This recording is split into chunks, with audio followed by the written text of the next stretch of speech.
Hey there. I know a lot of you listen to these stories as you're passing time, winding down, or falling asleep. So before we get started, take a moment to like the video and subscribe if you enjoy this kind of content. And please leave a comment letting me know where you're listening from and what time it is for you right now. When you're ready, get comfortable, and let's begin.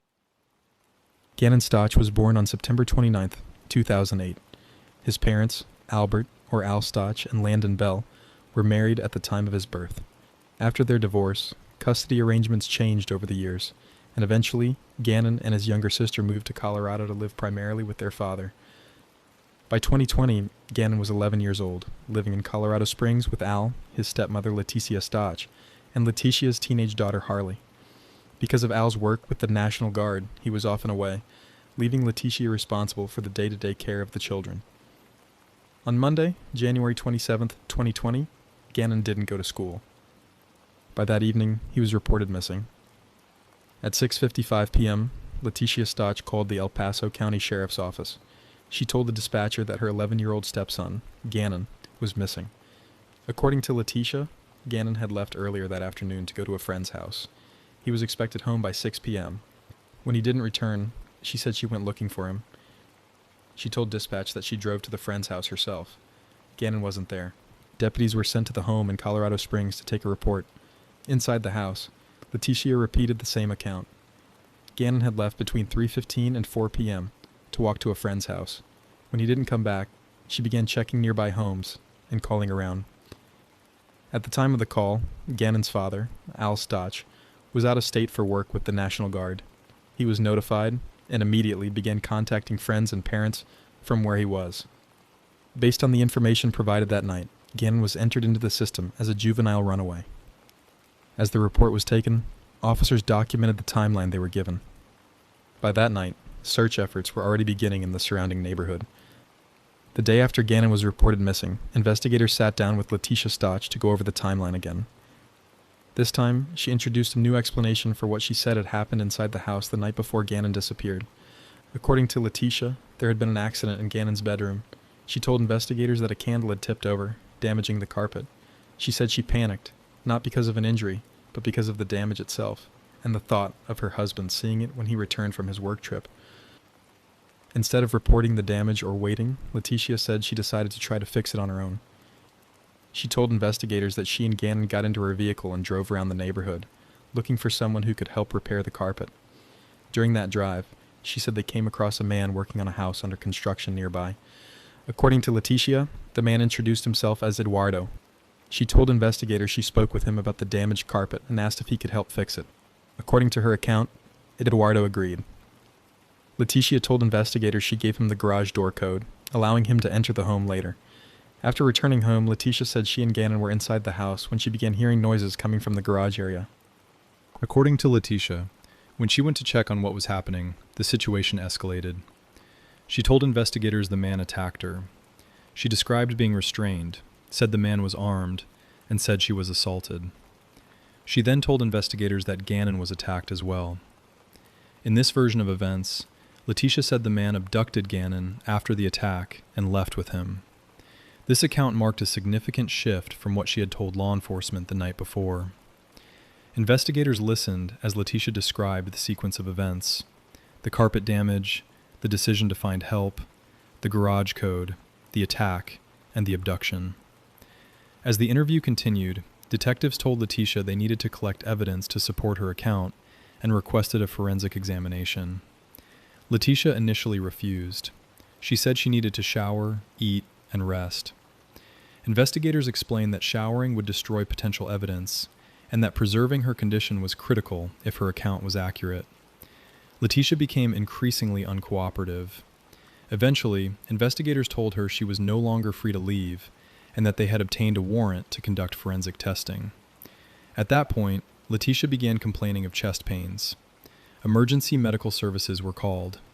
She was evaluated and cleared, but she continued requesting to be taken to the hospital for further examination. She was transported to the hospital. Letecia did not remain there long.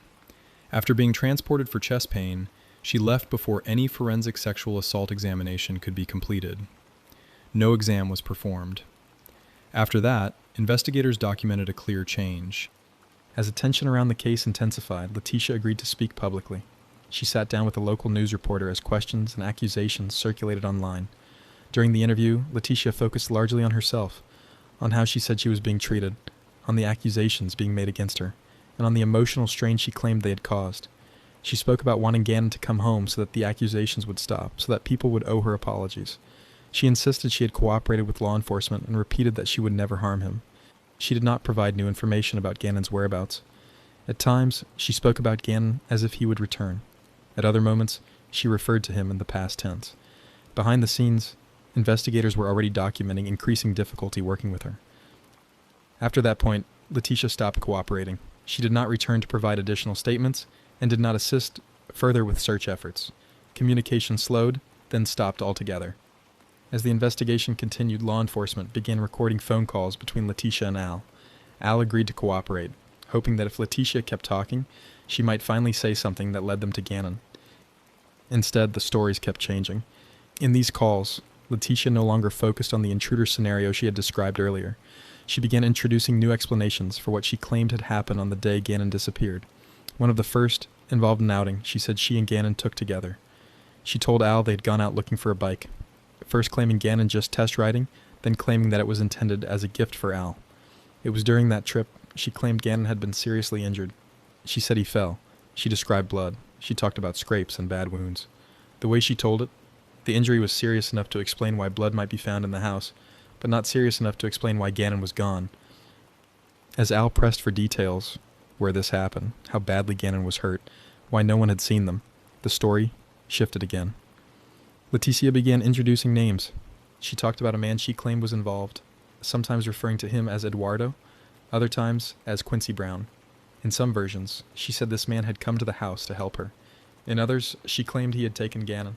At different points, she told Al this person was a known criminal, that he had a violent past, and that he was now threatening her. She said he knew where she lived, knew her family, and was coming after her because she knew who he really was. The role this person played shifted depending on the version of the story, but one thing never changed. She insisted she was not responsible. At times, Letecia told Al she knew exactly who had Ganon and could identify the person by name. At other times, she said she didn't know where Ganon was at all. She claimed someone was holding Ganon for money, then later suggested the same person had taken him to avoid being exposed. When Al asked direct questions, who exactly this person was, where they were, why police hadn't been told, her answers became circular. She repeated names, changed details, and moved on before anything concrete could be pinned down. Then the stories became even more complicated. Letecia began describing being pulled into situations involving other people she said she didn't know. In one version, she told Al she had encountered a woman she initially believed was pregnant. She later claimed the woman wasn't pregnant at all and was part of something larger. Letecia said she was instructed to go into a store and act normal, then leave with the woman afterward. She talked about money, being asked to transport things, and being caught up in what she described as criminal activity she didn't understand and didn't want to be involved in. The details shifted from call to call, but the overall message stayed the same. She was scared, she was being threatened, and everything that happened was someone else's doing. Throughout these calls, Letecia repeatedly asked Al to trust her. She wanted reassurance. She asked whether he would stand by her. She framed the situation as something that had happened to her, something that had spiraled beyond her control. When Al pushed back, asking why the stories kept changing, asking how any of it explained Ganon being gone, she either redirected or introduced another detail. Investigators listening to the calls noted the pattern. Each new version appeared to account for a specific problem, blood that might be found, places she had traveled, names that had already surfaced. Questions Al was asking. Pieces of truth were mixed into larger explanations that couldn't be verified. By this point, Letecia had told multiple, conflicting accounts involving accidents, strangers, kidnappings, and criminal activity. None of them lined up completely with the others, and none of them led to Ganon. The phone calls continued, but the information stopped moving the search forward. What they revealed instead was how far Letecia was willing to go to redirect blame, and how many different stories she was prepared to tell to do it. While Letecia continued telling different versions of events to Al, investigators worked to verify what could be independently confirmed. A break came from just a few houses away. A neighbor named Roderick Drayton lived close enough to the Stauch home that his surveillance camera partially captured the driveway and street. As the search for Ganon intensified, Drayton reviewed footage from the morning of January 27th. The video showed Letecia and Ganon leaving the house together that morning. Ganon walked from the house to the vehicle, got inside, and the two drove away. Hours later, the same camera recorded Letecia returning to the house alone. Ganon was not with her.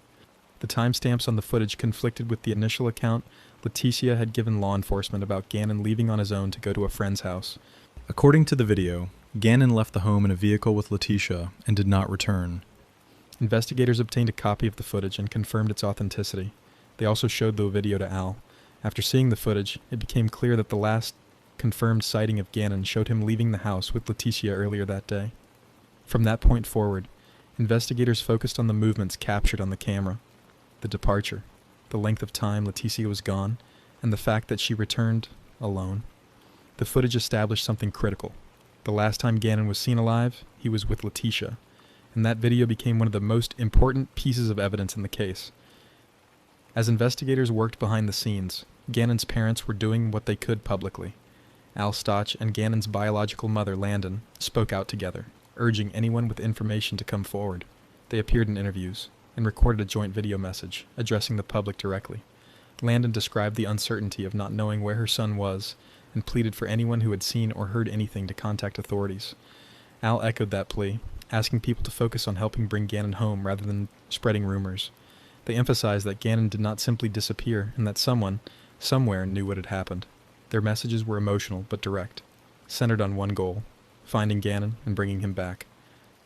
After investigators documented the growing number of inconsistencies in Letecia's statements, reviewed the surveillance footage, and listened to the recorded phone calls, they returned to the Stauch home with a new purpose. The case was no longer centered on locating a missing child, but on determining what had happened inside the house. This time, investigators conducted a forensic examination, rather than a simple walkthrough. In Ganon's bedroom, they immediately noted the strong odor of cleaning products. Using forensic testing, they located blood that had not been visible during the initial response. Blood was identified on the wall near Ganon's bed, on the carpet, and beneath the carpet padding, where it had soaked into the concrete. The areas suggested an attempt to clean or conceal what had occurred. Samples were collected and submitted for testing, which later confirmed the blood belonged to Ganon. Investigators documented the quantity and distribution of the blood and concluded it could not be explained by a minor injury. With those findings, investigators formally reclassified the case as a homicide investigation. With the case now officially classified as a homicide, investigators moved quickly to formalize what they had gathered. They compiled the surveillance footage, the recorded phone calls, Letecia's shifting statements, vehicle data, and the forensic findings from the house into a probable cause affidavit. The affidavit laid out a timeline investigators believe showed that Ganon was injured inside the home on the day he was reported missing, and that Letecia's explanations for his disappearance changed repeatedly as the investigation progressed. Based on that evidence, on February 28, 2020, a judge approved a warrant for Letecia Stauch's arrest on charges related to the murder of her stepson. At the time the warrant was issued, Ganon's body had still not been found. 2 days later, on March 2nd, Letecia was located and taken into custody in Myrtle Beach, South Carolina. She was held without bond while arrangements were made for her extradition back to Colorado. Even as the arrest was announced, investigators made it clear that the search for Ganon continued. The warrant marked a major step in the case, but it did not answer the most pressing question that remained: where Ganon was, and what had happened after he left the house for the last time. Even after Letecia Stauch was arrested, the most important question remained unanswered. Ganon had still not been found. Investigators continued working across state lines, retracing Letecia's movements in the days after Ganon was reported missing. They reviewed vehicle data, travel records, and surveillance footage tied to her trip east after leaving Colorado. On March 17, 2020, nearly 2 months after Ganon disappeared, that question was finally answered. A construction worker with the Florida Department of Transportation was working near the Escambia River Bridge in Pace, Florida, when he noticed a suitcase that had washed ashore. Inside were the remains of a child. Authorities were notified, and the remains were later identified as Gannon Stauch. The location was more than 1,300 miles from Ganon's home in Colorado Springs. Investigators announced the discovery publicly, confirming what they had already come to believe, that Ganon had been killed shortly after he was last seen, and that his body had been transported across the country. With the discovery of Ganon's remains, the scope of the case widened again.